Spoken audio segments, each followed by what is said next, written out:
जय हिंद प्यारे साथियों, स्वागत है आप लोग का हमारे YouTube channel captain Ketu academy में। आज हम लोग जो कौशल सर आप लोग के पास जा करके, आप लोग के करीब जा करके आप लोग का जो परीक्षा लिए थे, ठीक है, जो टेस्ट हुआ था, ठीक है, मेधावी छात्रों के लिए एक टेस्ट हम लोगों ने आयोजित किया था। उस टेस्ट में ये देखना चाह रहे थे कि कौन विद्यार्थी कितना पढ़ने में अच्छा है। वैसे सभी बच्चों का अच्छा गया होगा एग्जाम, क्योंकि क्वेश्चन उसी लेवल का था, आपके क्या कहते हैं सिलेबस से ही था, आपके पुस्तक से ही प्रश्न थे। तो आज उसी प्रश्न का हम हल करने के लिए आए हैं। देखेंगे आप लोग कि आप लोग मिला लेंगे इस वीडियो के माध्यम से कितना आप लोग का सही हुआ है। उसके बाद आकर के आप लोग अपना जो भी प्राइज बनेगा आप लोग का, वो प्राइज ले जाएंगे। ठीक है, 7th और 8 उसी का आज हम लोग आंसर की मिलाने वाले हैं। आप लोग का एक एक क्यों हुआ, कैसे हुआ, ठीक है, सब रीजन सहित आज यहाँ पर हम लोग डिस्कशन करने वाले हैं। तो आप लोग बने रहिए और देखते हैं। ठीक है, तो चलिए मुस्कुराते हुए क्लास का आगाज करते हैं आज हम लोग। तो पहला, चूंकि ये प्रश्न देख लीजिए, यही प्रश्न था, ठीक है, ये प्रश्न था आप। तो चलिए शुरू करते हैं। तो पहला जो प्रश्न है वो मैथमेटिक्स का है, ठीक है, गणित का प्रश्न है और ये प्रश्न है अलजेब्रा से। प्रश्न कहाँ से? अलजेब्रा से, या यूं कहें ये बहुपद से प्रश्न है। ठीक है, बहुपद से प्रश्न है या अलजेब्रा से प्रश्न है, क्योंकि 8वां में जो है अलजेब्रा है, तो अलजेब्रा में ही आप लोग अलजेब्रा का एक भाग आता है, वही भाग पहला प्रश्न है। तो भाग देने के लिए क्या बोल रहा है? भाग देकर बोल रहा है आपको शेषफल निकालिए। एगो भाग होता है सिंपल भाग, ठीक है, वो सिंपल भाग में क्या होता है, हम लोग जैसे 4 है, ठीक है, तो 4 को हम 2 भाग में विभाजित करते हैं, 3 से विभाजित करते हैं, 5 से विभाजित करते हैं। तो इसी में एक्स वाई जेड लगा करके आपसे पूछा गया है। तो पहला प्रश्न जो है मैथ का वो देखेंगे हम लोग। जो पहला प्रश्न है, प्रश्न संख्या 1 क्या कह रहा है कि भाई साहब 9x³ plus 3x² minus 5x plus 7 को 3x और -1 से भाग दीजिए। 3x - 1 से भाग दीजिए। ये प्रश्न है आपके समक्ष। तो देखने वाले हैं, चूंकि अब देखिए यहाँ पर हम लोग एक बच्चा में पढ़े थे भाज्य बराबर भाजक गुना भागफल और प्लस शेषफल। ठीक है, शेषफल ये अभी काम का इसमें नहीं आएगा, बस आप सिंपल भाग देंगे। ठीक है, ये तो होता है, सूत्र होता है, अब सिंपल हम लोग भाग देने वाले हैं। ये मेरे पास क्या है भाई साहब, ये भाजक है, इससे हमको इसमें भाग देना है भाज्य में। तो क्या करेंगे, 3x - 1 से हम लोग भाग देने वाले हैं, किसमें? 9x³ में प्लस 3x² में माइनस 5x और प्लस 7 में। ठीक है, तो भाग देने के क्रम में हम लोग क्या करते हैं, जो पहला टर्म रहता है अलजेब्रा में उसको हर हाल में काटना, हमको कैंसिल करना है। इसको कैंसिल करने के लिए हम लोग क्या करेंगे, इसको आप उठाइए, अगर आपको नहीं आ रहा है तो सीख भी जाइएगा। इसको उठाएंगे, ठीक है, इसको उठा के कहीं साइड में लाएंगे और ये जो पहला जो टर्म देख रहे हैं 3x, इससे इसमें काटेंगे। ठीक है, तो अंक को अंक से काट देंगे, 3/3 9 कट गया।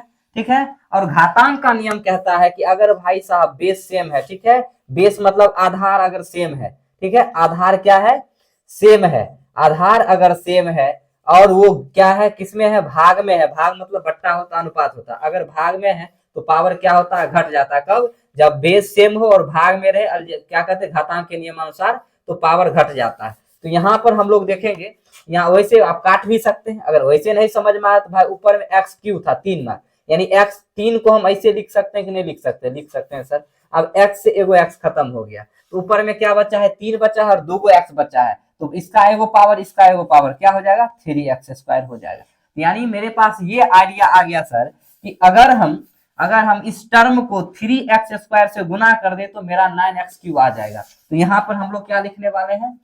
3x² लिखेंगे और बराबरी से इसमें गुना करके यहाँ इसमें परोस देंगे। तो 3x² को 3x से गुना करने वाले हैं, तो 3/3 9 और 2 x पावर एगो x पावर कितना हो जाएगा? 9x³ आ गया प्लस में। अब फिर ये जो 3 है इससे भी, चूंकि घर में मामा जी आते हैं, ठीक है, मेहमान कोई आता है तो सबसे मिलता है, तो इसको मिलाना है हमको। ये मेहमान है, ये आएगा तो घर में पहले बड़े बुजुर्ग से मिला, फिर जाके इससे मिला। ठीक है, तो इन तीनों को मिला, यहाँ मिलाने का कहने का अर्थ है गुना करवाएंगे। ठीक है, तो 3x² को हम -1 से जब गुना करवाएंगे तो कितना आ जाएगा? तो सर -3x² आएगा। ठीक है, क्योंकि जो बिस्कुट संग में लाए हैं वो ले नहीं जाएंगे जी, तो बिस्कुट क्या लाए थे, यहाँ पर प्लस था तो प्लस चिन्ह संग में लेके के टहल के आए, ठीक है। जब प्लस लेके आए थे ये उससे ज्यादा बलवान था, इसको माइनस किया, क्योंकि जब गुना में प्लस और गुना माइनस होता है तो माइनस आ जाता है, ठीक है, गुना की बात करते हैं। तो चलिए, तो ये हो गया। अब देखेंगे यहाँ पर अलजेब्रा नियम कहता है कि भाई कुछ नहीं है तो प्लस है, प्लस है। अब क्या कहता है कि नीचे वाला साइन चेंज हो जाएगा, ये प्लस खत्म हो जाएगा, ये माइनस था ये खत्म होकर के ये प्लस हो जाएगा। अब देखिए प्लस माइनस खत्म, प्लस माइनस, जैसे कि 3 में से कहेंगे 3 घटाइए वो बात, प्लस 3 है माइनस 3 है तो क्या हो जाएगा, 0 हो जाएगा, होगा कि नहीं, 0 होगा, 0 हो जाएगा। अगर ऐसे नहीं समझ में आता तो फिर संख्या रेखा पर जाइए, उतना डिटेल्स में भी नहीं जाना है। चलिए, तो अब देखिए, अब ये दोनों कैंसिल हो गया, खत्म हो गया, बच क्या गया, दोनों प्लस में है तो जुड़ जाएगा, 3x plus 3x x square है, कितना हो जाएगा 6x स्क्वायर। अब ज्यो का त्यों जो ऊपर वाला है उसको हम लोग लिख डालेंगे, ठीक है। अब फिर बात आया कि 6 को कैंसिल करना है 3 से, 3 से हम 3 में क्या करेंगे कि मेरे पास 6x स्क्वायर आ जाए। तो अगर नहीं पता है तो फिर वही काम, इसको टर्म को उठाइए, ठीक है, और 3x से भाग दे दीजिए, अंक से अंक वाला कट गया, दूगो एक्स ऊपर में एगो एक्स नीचा में, तो दूगो एक्स को एक्स गुना एक्स लिख सकते, एगो खत्म हो गया। यानी अगर 2x इस टर्म को गुना कर दे तो मेरे पास ये बात आ जाएगी। और 2x किस में, तो सर प्लस में, क्योंकि दोनों चीज प्लस में है, माइनस कहीं दर्शन दे रहा है, नहीं दे रहा है। तो यहाँ हम लोग देखने वाले हैं प्लस, प्लस कितना, अगर प्लस 2x से, अगर प्लस 2x से सबको गुना कर दिया जाए तो मेरा पहला टर्म आ जाएगा।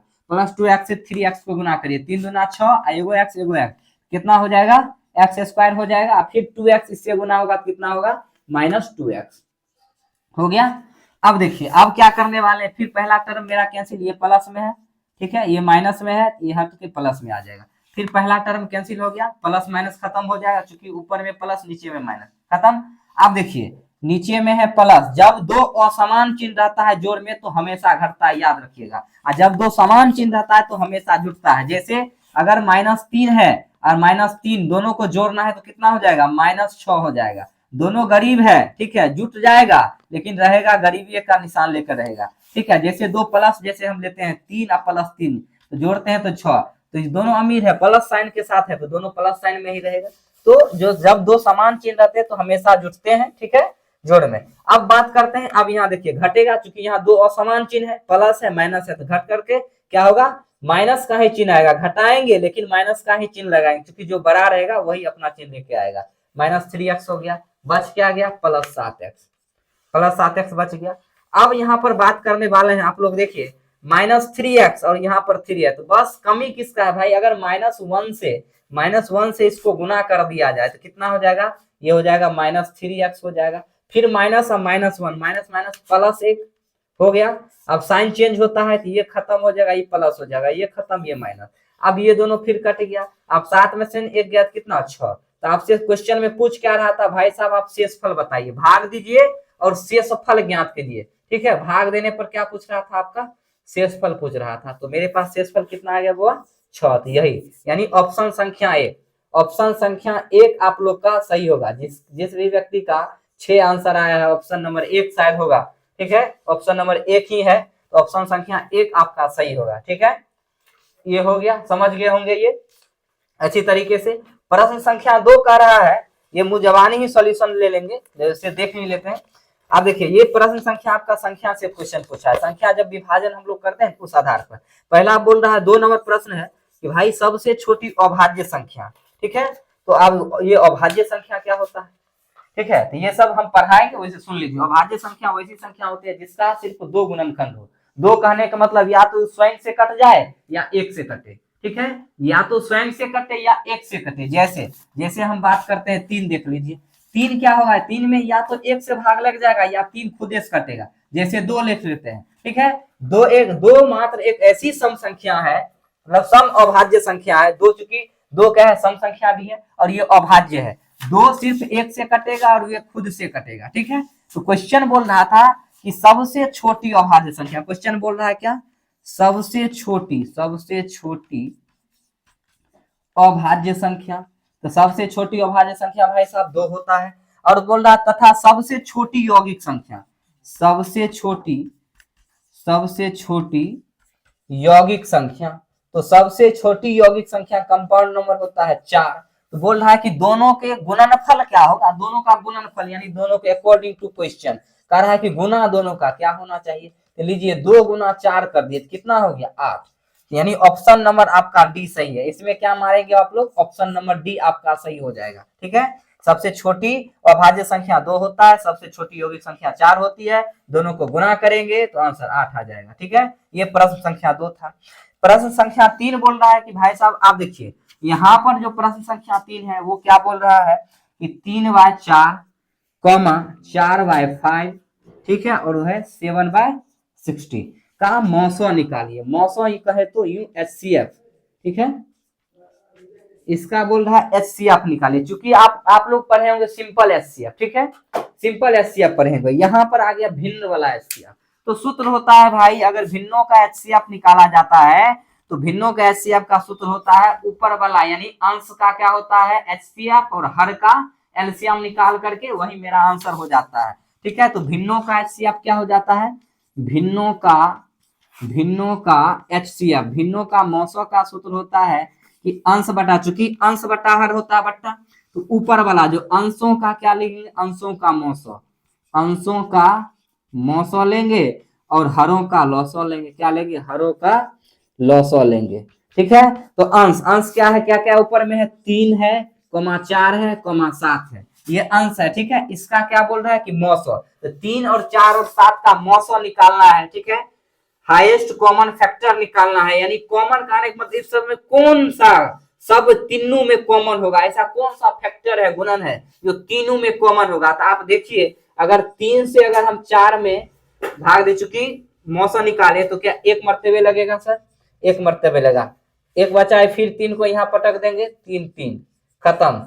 तो जिससे कटता है ये मौसम HCF का। ठीक है, फिर 1 से देखेंगे 7 कट रहा है तो 7 भी सर 1 से कट रहा है, यानी ये तीनों ऊपर वाला का क्या हो जाएगा, मौसो कितना आ जाएगा, 1 आ जाएगा। मौसो कितना आ गया, 1 आ गया। अब नीचे वाला का कार्य है लॉसो निकालने के लिए, नीचे वाले दिख रहा है इधर, क्या इधर दिख रहा है, देखिए तो इधर दिख रहा है। चलिए अब कह रहा है कि सूत्र क्या बोल रहा है, हरों का लॉसो, यानी नीचे वाला का लॉसो आप निकालिए, यानी 4 का 5 का और 60 का लॉसो। तो लॉसो बोगा वाला एनाहिते निकालते हैं, 2 दूना 4, 5 नहीं कटेगा, छोड़ देंगे। ठीक है, और 60 तो जानते हैं कि आधा होता है 2। चलिए ये हो गया, 5 नहीं काटे, फिर 2 से लगाएंगे, 2 एकम 2, 5 का 5 15, फिर 5 से लगाएंगे, 5 है 5 यहाँ 15, कितना हो जाएगा, ये हो गया 20, 20 तिहाई 60, कितना हो गया 60, यानी 1/60 आपका आंसर होगा, 1/60। ये भी आंसर संख्या 60D होगा। तो 3 का क्या हो जाएगा डी, 1/60 आंसर हो जाएगा। 3 का क्या होगा, 1/60 आंसर होगा। चलिए प्रश्न संख्या 4 की ओर हम लोग रुक करते हैं। तो प्रश्न संख्या 4 क्या था, आप लोग का वर्गमूल निकालना था। प्रश्न संख्या 4 क्या था, वर्गमूल। और आप लोग को अच्छी तरीके से ये बात पता होगा, वर्गमूल क्या था कि भाई रूट के अंदर था आपका 0.0009 का पूछ रहा था वर्गमूल निकालिए। क्या पूछ रहा था, वर्गमूल निकालिए। तो आप लोग, ये तो बहुत आसान सवाल हुआ भाई। क्या करेंगे, सर्वप्रथम बच्चा वाला अगर स्टाइल में जाएंगे तो ये पॉइंट उड़ाएंगे, तो एक अपना मन से, और कितने जीरो आगे अंक है, 1 2 3 4, 4 1 2 3 4 कर जानते हैं, कर लिया। फिर देखिए इसको जब आप जीरो के पीछे हम कोई वैल्यू नहीं, तो 9 बटा कितना आ गया, 1 2 3 4 आ गया। अब 9 किसका वर्गमूल होता है, तो भाई साहब 3 का। ठीक है, 3 का। और ये जो है इकाई दहाई सैकड़ा हजार, ठीक है, ये किसका होता है, ये होता है 100 का। ठीक है, चूंकि 4 गो है तो 4 गो में से 2 गो हम बाहर निकाल लेंगे। जब इसको हम दशमलव में चेंज करेंगे, ठीक है, दशमलव में जब चेंज करेंगे कितना हो जाएगा, 0.03, चूंकि उड़ाइए 1 डबल 0। ठीक है, तो ये आंसर आपका था 0.03 आंसर होगा। ठीक है, ऑप्शन संख्या आपका जो भी होगा देख लीजिएगा, वैसे हम बता ही दे रहे हैं, डी नंबर ऑप्शन है। इसका भी कौन सा ऑप्शन है, ऑप्शन संख्या डी आपका सही है, 4 नंबर का। 5 नंबर बड़ा लॉजिकल क्वेश्चन है। ठीक है, 5 नंबर लॉजिकल क्वेश्चन है कि भाई -1 में से अब -1 को घटाइए। -1 को क्या करना है, हमको घटाना है। तो कुछ नहीं करना, देखिए -1 अब में से, वैसे भी चूंकि यहाँ पर दोनों माइनस सेम है, वैसे घटाओ हर हमेशा बड़ा में से छोटा को हम लोग घटाते हैं, लेकिन यहाँ पर दोनों क्या है, माइनस में है। तो कुछ नहीं, ये ऐसे लिखे, में से के जगह पर आप लोग माइनस दे देंगे, और पहले से ये माइनस इसके साथ चिपका हुआ है। ठीक है, तो माइनस माइनस जब ब्रैकेट में रहता है तो यानी गुना में माइनस माइनस प्लस, ये दोनों कैंसिल होकर क्या परिवर्तित कर लेगा, 0 में। तो ऑप्शन संख्या आपका 5 का हो जाएगा, 5 का ऑप्शन संख्या बी, 5 का क्या होगा, ऑप्शन संख्या बी सही होगा। ठीक है, बहुत आसान क्वेश्चन था। क्वेश्चन संख्या 6 की ओर बात करते हैं। तो ये क्वेश्चन हम लोग आयु परीक्षण से दिए थे। ठीक है, और ये 8 क्लास में है प्रश्न, इस वजह से इस प्रश्न को डाला गया था। समझिएगा, प्रश्न कह रहा है कि एक पिता की उम्र अपने पुत्र की उम्र से तिगुनी है। क्वेश्चन हम लिख दे रहे हैं, प्रश्न संख्या 5 होगी। अच्छे, क्वेश्चन बोल रहा है कि एक पिता की उम्र, एक पिता की उम्र अपने पुत्र की उम्र से, अपने पुत्र की उम्र से 3 गुनी है। कितनी? 3 गुनी है, 3 गुनी है। ठीक है, फिर बोल रहा है कि 12 वर्ष के बाद, 12 वर्ष के बाद, 12 वर्ष के बाद पिता की उम्र, पिता की उम्र पुत्र की उम्र की, पुत्र की उम्र की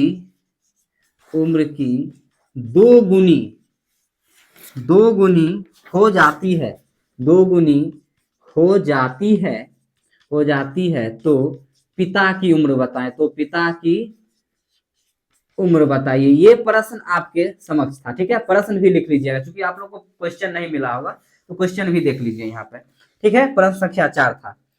वैसे आप लोग के पास प्रश्न होंगे ही नहीं, तो आप लोग मिलाइएगा, बस सोल्यूशन देख लीजिए। ठीक है, अब देखिए, कह रहा है कि एक पिता की उम्र अपने पुत्र की उम्र से 3 गुनी है। ठीक है, तो 12 वर्ष के बाद पिता की उम्र पुत्र की उम्र की 2 गुनी हो जाती है, तो पिता की उम्र बताइए। आप समझिए, क्वेश्चन समझिए, एक पिता की उम्र अपने पुत्र की उम्र से 3 गुनी है, यानी पुत्र की उम्र से, आप पुत्र का उम्र पता ही नहीं है, तो पुत्र की उम्र को कुछ मान लो। ठीक है, अलाय बकर जो भी मानना है, एक्स वाई जेड जो भी हम मान लेते हैं, क्योंकि अमूमन लोग एक्स से मानता है। ठीक है, एक्स ही मान लेते हैं। अब यहाँ पर एक्स मतलब वो नहीं समझना है कि जो तुम्हारी काट करके चली गई है वो एक्स नहीं है। यहाँ पर अलजेब्रा वाला एक्स की हम लोग बात करते हैं। ठीक है, तो एक्स यहाँ पर हम लोग मान लेते हैं। किसका मान लेते हैं? सवाल में क्या बोला है कि भाई पुत्र की उम्र से 3 गुनी है, तो अगर हम पुत्र की उम्र को एक्स मान ले, माना कि पुत्र का उम्र अगर हम एक्स मान लेते हैं। ठीक है, तो पिता का अकॉर्डिंग टू क्वेश्चन के अनुसार, अकॉर्डिंग टू पिता का उम्र क्या हो जाएगा भाई? पिता का उम्र क्या हो जाएगा कि एक्स का 3 गुना, यानी पुत्र के उम्र से 3 गुनी है, तो एक्स का 3 गुना पिता का उम्र होगा कि नहीं होगा? होगा, वर्ष में है, ईयर में। ठीक है, फिर आगे प्रश्न पढ़िए। प्रश्न आगे बोल रहा है कि 12 वर्ष के बाद, बाद मतलब होता है कि आने वाला समय। ठीक है, आने वाला समय 12 वर्ष के बाद, तो 12 वर्ष के बाद बेटा बढ़ेगा, बाप वैसे उतनी रह जाएगा? नहीं, दोनों बढ़ेगा।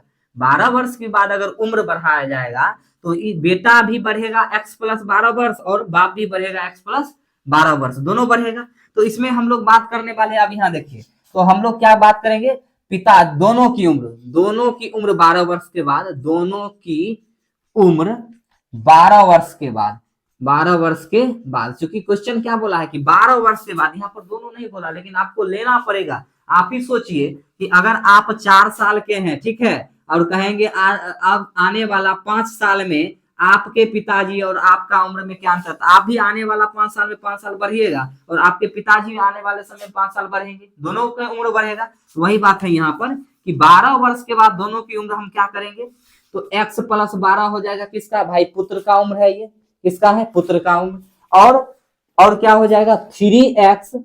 3x प्लस 12, ये पिता की उम्र है। फिर आगे बोल रहा है कि 12 वर्ष बाद पिता की उम्र पुत्र की उम्र की 2 गुनी हो जाती है। ठीक है, पुत्र की उम्र की कितनी गुनी हो जाती है? 2 गुनी हो जाती है। किसका उम्र 2 गुना हो जाता है?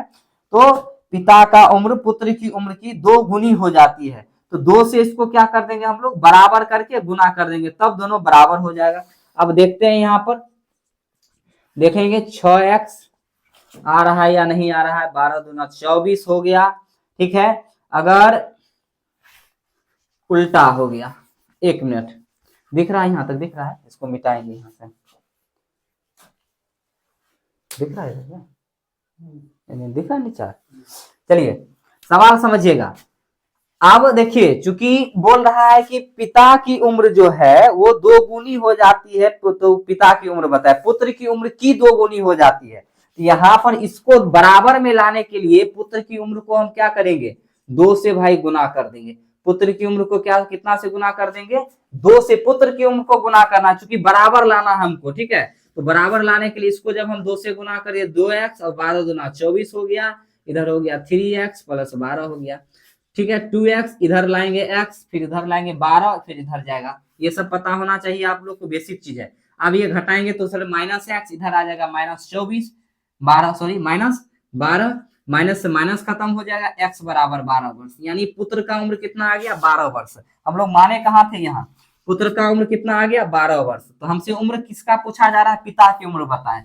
तो 3 गुना यहाँ पर x के जगह पर 12 रख दीजिए, तो 12 तिहाई 36 आंसर हो जाएगा, यानी 36 वर्ष होगा पिता की आयु। ऑप्शन संख्या 1 होगा शायद आपका, हाँ ऑप्शन संख्या 1। 6 का क्या है, ऑप्शन संख्या 1 है। 6 का क्या है, ऑप्शन संख्या 1 है। तो ए नंबर ऑप्शन आपका 36 वर्ष पिता की उम्र सही हो जाएगा। इसी में अगर पुत्र का पूछता तो 12 वर्ष हो जाता, ठीक है। ये प्रश्न हो गए आपके।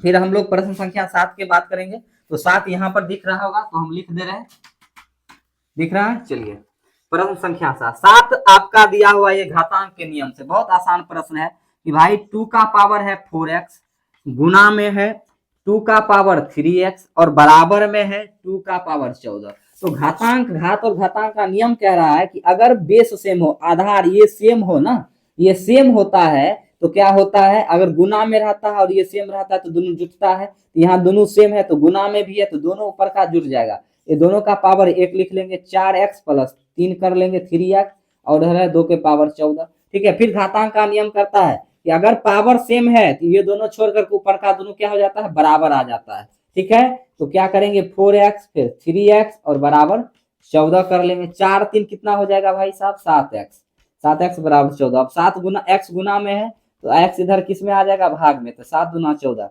x बराबर कितना आंसर आ गया आपका 2 आ जाएगा, x बराबर 2। ऑप्शन संख्या 1 7 का क्या हो जाएगा, ऑप्शन नंबर 1 सही है। 7 का क्या हो जाएगा, ऑप्शन नंबर 1, ठीक है, ऑप्शन नंबर 1, ठीक है। चलिए प्रश्न संख्या हम लोग देखने वाले हैं 8। प्रश्न संख्या 8, प्रश्न संख्या 8 बड़ा आसान क्वेश्चन है। ये आपका एक चर वाले रैखिक समीकरण से है। इसमें क्या है भाई 4/16 है और इधर क्या है 16/x है। तो क्या पूछा है भाई x का मान पूछा है आपसे। तो बहुत आसान प्रश्न है। जब बराबर के इधर उधर रहता है तो इसको क्या कहते हैं, कोणात्मक गुना कर लेते हैं। 4 को जब कोना कोनी गुना करेंगे और बराबर का चिन्ह सही रहेगा, ठीक है, गुना हो गया। यहाँ x का हमको वैल्यू चाहिए, गुना में है, इधर x क्या हो जाएगा भाई साहब भाग में आ जाएगा। काट दीजिए, कितना बेर में कट गया 4 से 4 बेर में, तो x बराबर कितना आ गया 16 चौके 64, यानी ऑप्शन संख्या बी आपका सही हो जाएगा, ऑप्शन संख्या बी सही हो जाएगा। प्रश्न संख्या 9 हम लोग देखने वाले हैं। 9 आपका है लाभ और हानि से, ठीक है, लाभ हानि से क्रयमूल विक्रयमूल से प्रश्न दिया गया है। बोल रहा है कि एक सोफा को हम लोग 4000 रुपये में खरीद करके कितने रुपये में बेचे कि 15% का हमको लाभ हो जाए। तो क्या दिया हुआ है, एक सोफा का क्रय मूल्य कितना दिया हुआ है, सोफा का क्रय मूल्य, सोफा का क्रय मूल्य, सोफा का कौन सा मूल्य, क्रय मूल्य कितना दिया हुआ है 4000 रुपया, ठीक है, 4000 रुपया दिया हुआ है। और इस पर लाभ हम लोग कितना कमा रहे हैं, लाभ प्रतिशत होता है 15%, ठीक है। तो ज्ञात क्या करने के लिए बोल रहा है, ज्ञात करने के लिए हमको कह रहा है भाई आप विक्रय मूल्य निकाले कि कितना हम सोफा को बेचे, ठीक है, विक्रय मूल्य निकालिए कितना में हम सोफा को बेचे कि हमको 15% का लाभ हो जाए। तो इसका सामान्य सा सूत्र होता है और उस पर बनाइएगा तो उस पर बना लीजिए, ठीक है। तो विक्रय मूल्य निकालने के लिए हम लोग डायरेक्ट क्या करते हैं, विक्रय मूल्य निकालने के लिए सूत्र होता है क्रय मूल्य इंटू 1 प्लस r बट्टा 100, 1 प्लस r बट्टा 100। r क्या है, रेट है, जो लाभ होता है, लाभ या हानि, अगर हानि रहेगा तो यहाँ पर माइनस उसका देंगे, लाभ है तो प्लस में, ठीक है। अब देखिए क्रय मूल्य आपका कितना दिया हुआ 4000 रुपया है, क्रय मूल्य 4000 रुपया। अब 1 प्लस r कितना है भाई साहब 15 ही है, 15 है या 25 है, 15 है, तो 15/100, ठीक है।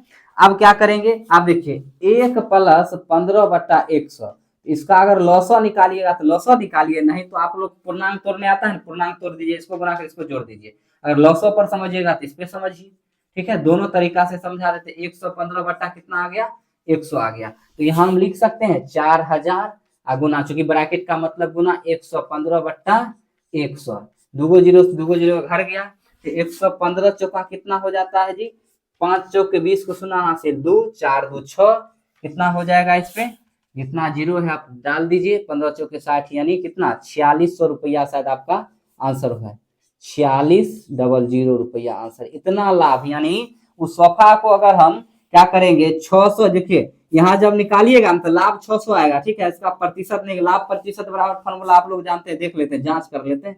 लाभ प्रतिशत होता है लाभ गुना 100 बट्टा क्रय मूल्य, तो लाभ 600 का आ जाएगा, ठीक है, लाभ गुना 100 और बट्टा क्रय मूल्य, क्रय मूल्य कितना हम लोग का 4, यही है 4000 है। तो 2 जीरो से 2 जीरो खत्म हो जाएगा, 1 से 1 खत्म हो गया, 15 चौके 60, देखिए लाभ प्रतिशत 15 आ गया, इसका मतलब हमने जो आंसर निकाला वो आंसर क्या है, सही है। तो 4600 रुपया आपका हो जाएगा, ये ऑप्शन संख्या हो जाएगा आपका सी, ऑप्शन संख्या क्या हो जाएगा, सी, ऑप्शन संख्या सी हो गया, ठीक है। 9 नंबर प्रश्न संख्या समझ गए होंगे आप लोग। 10 नंबर प्रश्न तो हर व्यक्ति जानता होगा कि भाई त्रिभुज के तीनों कोणों का योग कितना होता है। तो त्रिभुज में भाई साहब सीधा सिंपल सा है, ये थ्योरम भी आप लोग पढ़े होंगे कि त्रिभुज के तीनों कोणों का योग कितना होता है, कितना होता है 180 डिग्री होता है, ठीक है। ये प्रश्न संख्या आपका कितना था 10, ये सारे व्यक्ति मारे होंगे, यानी ऑप्शन नंबर डी आपका सही था, 10 का ऑप्शन नंबर डी सही था। अगर हम लोग 11 की बात करें, प्रश्न संख्या 11 की बात करने जाएं, इसको नोट कर लेंगे, ठीक है, आप लोग नोट कर लेंगे, ठीक है। प्रश्न संख्या 11 की अगर हम लोग बात करें, देखिएगा 11, प्रश्न संख्या 11 आप लोग देखिएगा यहाँ पे, इधर प्रश्न संख्या 11 हम लोग बात करने वाले हैं, उसको देखिएगा। चलिए प्रश्न संख्या 11 की और अगर हम देखें तो प्रश्न संख्या 11 कह रहा है ये टाइम एंड वर्क से है, ठीक है, काम और समय से है, ठीक है। तो प्रश्न संख्या 11 बोल रहा है एक आदमी किसी काम को 4 दिन में तथा उसी काम को एक आदमी 8 दिन में करता है, ठीक है। तो करा कि दोनों मिलकर वो काम कितने दिन में करेंगे, ठीक है। तो काम क्षमता के उल्टा होता है, डायरेक्ट क्या करेंगे 1/4 और प्लस 1/8, दोनों को जोड़ दीजिए, एलसीएम 8 आ जाएगा। ये प्रश्न हम लोग 11 कर रहे हैं, ठीक है।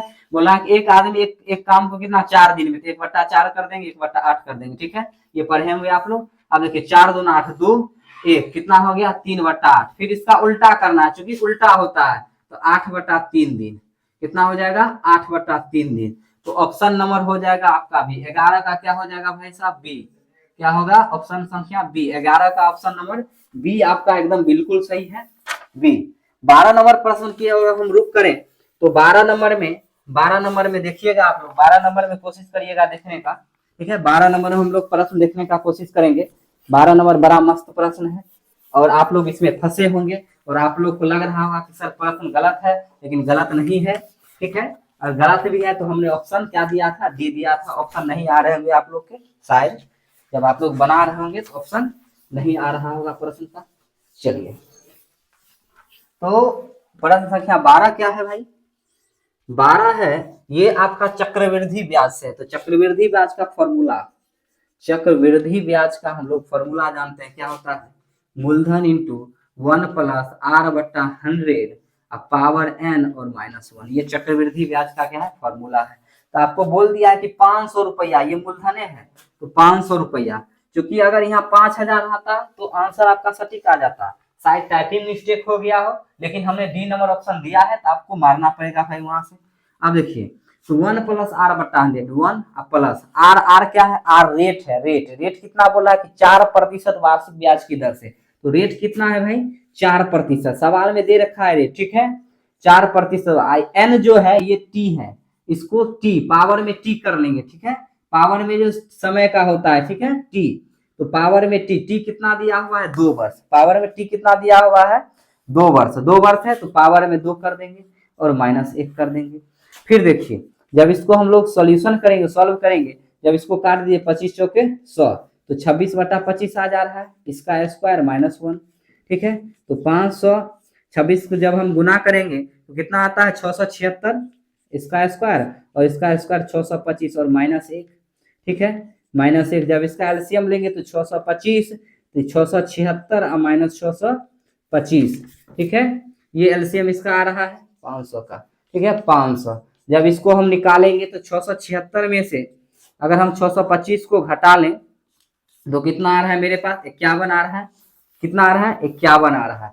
तो 51/625, जब 5 से इसको काटेंगे तो 5 एकम 5 00, इसको 5 से काटेंगे, 25 5 125, 5 25 चौके 100, 25 5 125, कितना आ जाएगा 51, 51 गुना 4/5, 51 चौके कितना हो गया 5 चौके 20, 204/5। जब इसको काटेंगे तो 5 चौके देखिए भाग यहाँ दीजिए, भाग देंगे कितना आ जाएगा 5 चौके 20, ठीक है, खत्म 4। अब 4 तो कटने वाला नहीं है तो पॉइंट लगाएंगे, जीरो अपना मन से आएगा, 4.8, 5 8 40, कितना आ जाएगा 4.8 रुपया। लेकिन ऑप्शन नहीं दिया हुआ है, यानी नन ऑफ दीजिए, यानी 12 का डी नंबर होगा नन ऑफ दीजिए। अगर इसी में एक जीरो और रहता तो आपका 40.8 ऑप्शन सही हो जाता, लेकिन ऑप्शन यहाँ पर डी नन ऑफ दीज होगा, क्योंकि आंसर आ ही नहीं रहा था, क्योंकि यहाँ पर 500 दिया था, एक जीरो और रहता तो बढ़ जाता। ठीक है, ये हो गया।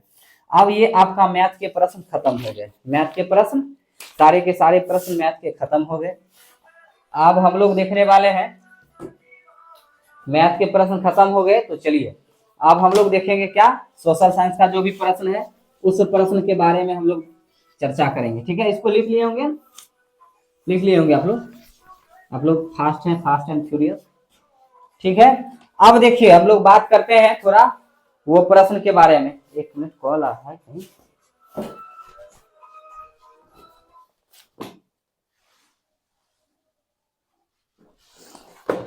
ठीक है, चलिए तो हम लोग फिर प्रश्न देखेंगे। तो अब क्या कह रहा है कि मुगल वंश के संस्थापक कौन है, तो सब व्यक्ति को अच्छी तरीके से पता है, जो मुगल वंश की स्थापना इब्राहिम लोदी को हरा करके, शायद, ठीक है, इब्राहिम लोदी था, हाँ, उसी को हरा करके 1526 ईस्वी में बाबर मुगल वंश की स्थापना किया था। तो इसमें क्या हो जाएगा 13 का क्या है, मुगल वंश की स्थापना, मुगल वंश के संस्थापक, मुगल वंश की स्थापना कौन किया था, मुगल वंश का संस्थापक, मुगल वंश की स्थापना, नहीं दिख रहा होगा, एक मिनट मार्कर चेंज थोड़ा कर लें हम। मुगल वंश की स्थापना, मुगल वंश की स्थापना कौन किया था भाई, बाबर किया था। कौन किया था, बाबर। कब किया था, 1526 ईस्वी में। ठीक है, इब्राहिम लोदी को पानीपत के जो युद्ध हुआ था उसके समय। ठीक है, अब देखिए अगला जो प्रश्न है, वास्को डी गामा कब भारत आया था। 14 नंबर है Vasco D gamma, Vasco D gamma कब भारत आया था, कब भारत आया था, तो भाई भारत ही आया था 1498 ईस्वी में, कालीकट बंदरगाह केरल पे। ठीक है, वहां ये 1498 ईस्वी में वास्को डी गामा पहुंचा था, इसीलिए कहा जाता है कि भारत की खोजकर्ता भी है। फिर आगे है 15 नंबर है कि 1857 के क्रांति में, 1857 की जो क्रांति हुआ था, जो विद्रोह हुआ था, इसको क्रांति नहीं कहकर विद्रोह हम लोग कहेंगे। 1857 की विद्रोह में कहा कि फतेहपुर से भारतीय नायक कौन था, फतेहपुर से भारतीय नायक। आप लोग को पता है कि 1857 क्रांति को सैन्य विद्रोह के भी नाम से जाना जाता है, क्योंकि यही, इनको और भी कई जो विचारक हैं वो बोलते हैं कि भाई यही भारत का जो पहला स्वतंत्रता स्वाधीनता संग्राम था, यही 1857 की क्रांति थी। ये क्रांति बहुत महत्वपूर्ण थी, जिसमें बिहार से हमारे क्या कर, बिहार से नहीं, जगदीशपुर आरा से कुंवर सिंह भाग लिए थे। ठीक है, तो ग्वालियर मध्य प्रदेश से झांसी की रानी लक्ष्मीबाई जी भाग लिए थे। ठीक है, तो कई व्यक्ति जो थे वो विभिन्न जगह से नेतृत्व कर रहे थे, अंग्रेज के खिलाफ लड़ रहे थे।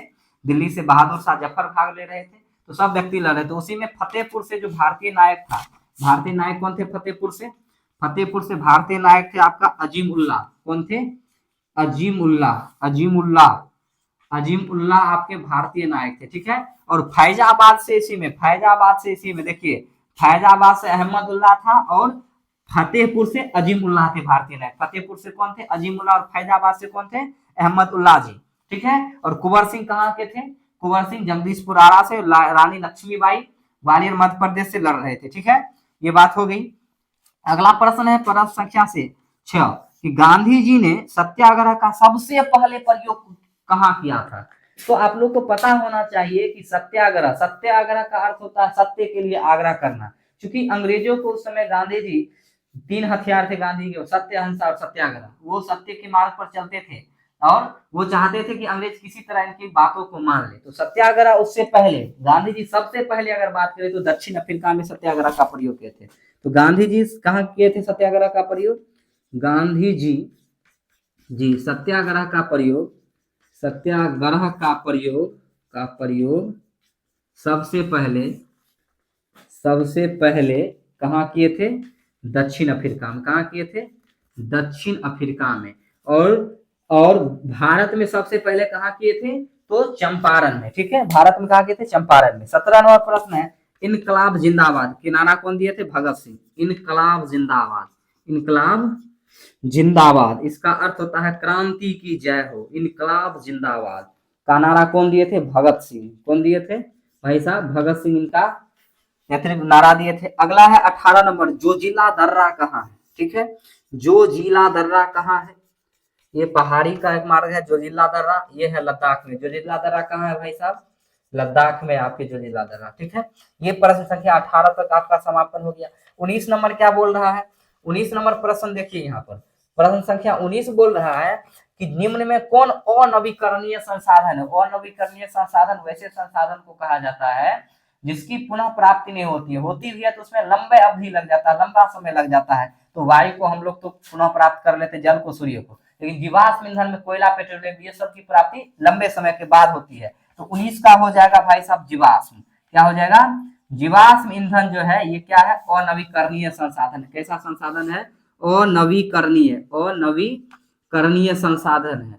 अनवीकरणीय संसाधन है, यानी कहने का मतलब 19 का ई जो मारे होंगे वो सही होगा।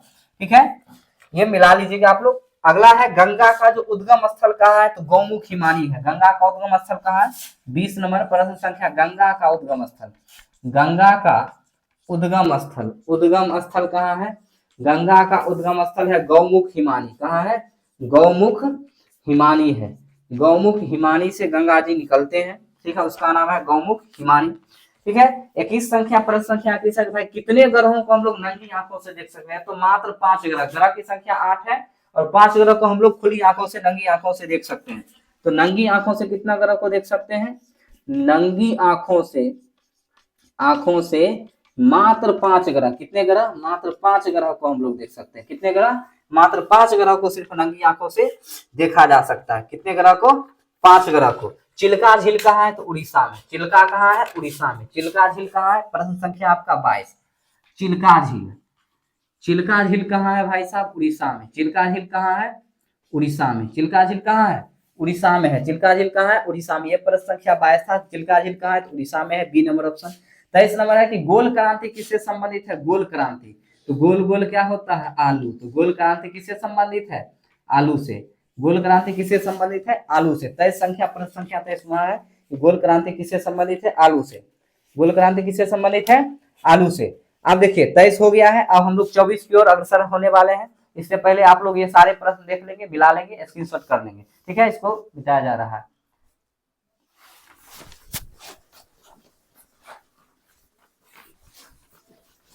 लेट करवा दिया। ठीक है, अब देखिए 24 संख्या प्रश्न है ना, सबसे अधिक जनसंख्या वाला देश। तो लॉकडाउन लगा तो भारत में जनसंख्या का वृद्धि भरमार हो गया। तो आप लोग चीन अगर मारे होंगे तो वो गलत हो जाएगा। 24 नंबर है सबसे अधिक जनसंख्या, सबसे अधिक जनसंख्या।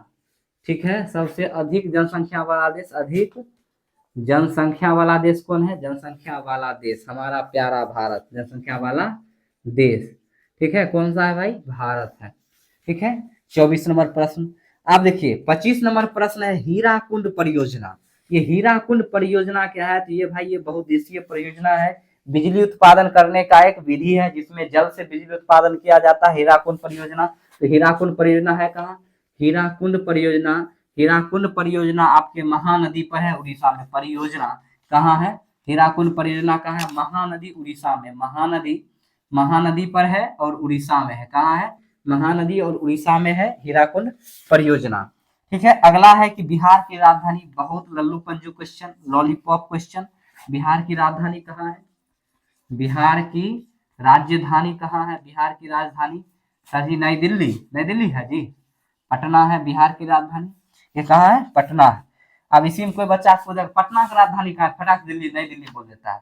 अरे पटना खुद राजधानी है तो उसका राजधानी कहाँ से होगा? पहले बच्चा में फंसा देता था लोग पूछ करके कि पटना की राजधानी बताओ, फटाक से नई दिल्ली, नई दिल्ली बोल देते थे, गलत हो जाता। पटना खुद राजधानी है तो इसका कहाँ से होगा फिर? 27 संख्या प्रश्न है कि दिल्ली किस नदी के किनारे बसी है? तो दिल्ली नाला के समान स्वरूप नदी यमुना जी के किनारे बसी हुई। नाला हो गया, काला नाला देखे, उस नाला के समान है दिल्ली। दिल्ली कहाँ बसा है? यमुना नदी के किनारे। किस नदी के किनारे? यमुना नदी के किनारे बसा हुआ है दिल्ली। अभी यमुना नदी इतना ज्यादा प्रदूषित हो गई है कि उसमें आप जाइएगा तो लगेगा काला काला नाला का पानी बह रहा है। प्रश्न संख्या 28 है कि भारत के प्रथम पुरुष प्रधानमंत्री कौन थे? भारत के प्रथम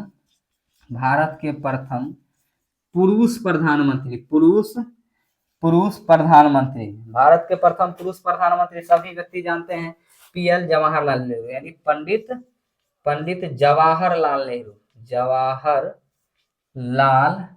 नेहरू। ठीक है, ये भारत के प्रथम पुरुष प्रधानमंत्री थे। अगला है कि भाई 29 नंबर, ये पॉलिटिकल साइंस से प्रश्न है कि प्रधानमंत्री की नियुक्ति कौन करता है? तो राष्ट्रपति करता है। कौन करता है?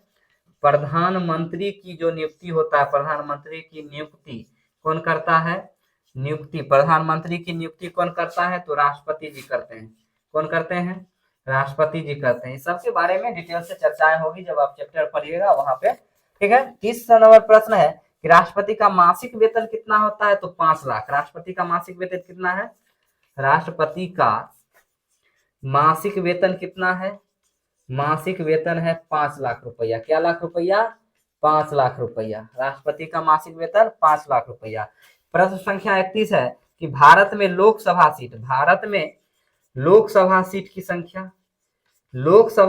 संख्या 500 कितने हैं? 45 है। देखिए, जम्मू कश्मीर में हम लोग 5-6 सीट छोड़े हुए हैं, 5 गो। ठीक है, कि अभी भी आसाम में है कि अगर देगा तो उसको समेट लेंगे। 5 गो आसाम में छोड़े हुए हैं, जो जम्मू अभी है ना कश्मीर, अभी जो पाकिस्तान कब्जा किया हुआ, उसको छोड़कर रखे हुए हैं। तुम रहो, जय दिन होगा उस दिन वो लपेट लेंगे। 545 हैं। ठीक है, जिसमें से 2 मनोनीत करते थे राष्ट्रपति, वो भी प्रावधान हट गया है, तो सीट 545 ही मारेंगे। 43 पर चुनाव होता है, 2 राष्ट्रपति करते थे, उसको भी अब एंग्लो इंडियन था। एंग्लो इंडियन कहने का अर्थ है कि जिसके पिताजी, ठीक है, जिसके पिताजी ब्रिटिशियस थे और वो भारत में शादी कर लिए। ठीक है, तो भारत में शादी करने के बाद 2 देश का आदमी मिल गया, तब उसका जो बच्चा होगा, अब मान चलिए वो बच्चा अगर खड़ा होना चाहेगा, नंबर बड़का आदमी बन गया, वो भी चुनाव लड़ना चाहेगा, तो उसके लिए 2 सीट फिक्स था, तो उसको आप क्या कर दिया? वो भी प्रावधान को खत्म कर दिया। तो 545 सीट लोकसभा का है। ठीक है, 545 सीट आप लोग मारेंगे। ठीक है, 31 नंबर। 32 है कि मौलिक अधिकार की कुल संख्या 6 है। संपत्ति के अधिकार को हटा दिया गया था। ठीक है, उससे पहले संपत्ति का भी अधिकार था, तो हम लोग 32 नंबर। मौलिक अधिकार की संख्या कितना है? 6 है। मौलिक अधिकार की संख्या कितना है? मौलिक अधिकार की संख्या 6 है। ठीक है, पहले 7 था, उसको हटा दिया गया था संपत्ति के अधिकार को। प्रश्न संख्या 33 है कि स्वतंत्रता का जो अधिकार है उसका अनुच्छेद कहां से कहां तक है? ठीक है, कई प्रकार की स्वतंत्रता हमारे पास है, तो उसमें अनुच्छेद कहां से कहां तक है? तो स्वतंत्रता के लिए अनुच्छेद है आपका, स्वतंत्रता के लिए अनुच्छेद आर्टिकल कहां से कहां तक है? 19 से लेकर के 22 तक वर्णन है हमारे संविधान में स्वतंत्रता के बारे में। ठीक है, प्रश्न संख्या 34 है कि भारत में नागरिकता सर कैसी है? तो इकहरी। भारत में कैसी नागरिकता है? इकहरी। सारे बात हम लोग करेंगे। भारत में कैसी नागरिकता है? नागरिकता है आपका इकहरी, दोहरी नागरिकता नहीं दिया जाता है, इकहरी नागरिकता है। ठीक है, इस सब की चर्चा करेंगे हम लोग। फिर है कि राष्ट्रपति का कार्यकाल कितने वर्षों तक होता है? राष्ट्रपति का कार्यकाल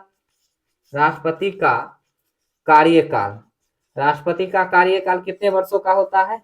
5 वर्षों का। राष्ट्रपति का कार्यकाल कितने वर्षों का? 5 वर्षों का। प्रश्न संख्या 36 है कि पटना उच्च न्यायालय की स्थापना कब किया गया था? 1916 ईस्वी में। कब किया गया था? 1916 ईस्वी में। ठीक है, बल का ऐसा मात्रक क्या होता है? तो बल का जो ऐसा मात्रक है 2 होता है। बल का लिए देखिए यहाँ पर 37 नंबर प्रश्न, बल का ऐसा यूनिट हमने पूछा था जिसमें 2 भी सीधा मात्रक पूछा था, ऐसा मात्रक नहीं पूछा था। क्या पूछा था? मात्रक। तो 2 मात्रक होते हैं, कौन कौन? एक होता है भाई केजी मीटर प्रति सेकेंड स्क्वायर, और एक होता है आपका न्यूटन भी होता है। ठीक है, तो ये दोनों ऑप्शन है, ऑप्शन नंबर डी हो जाएगा इसका। ठीक है, इसका डी मारे होंगे तो सही होगा। 38 संख्या प्रश्न है, रहने देते हैं।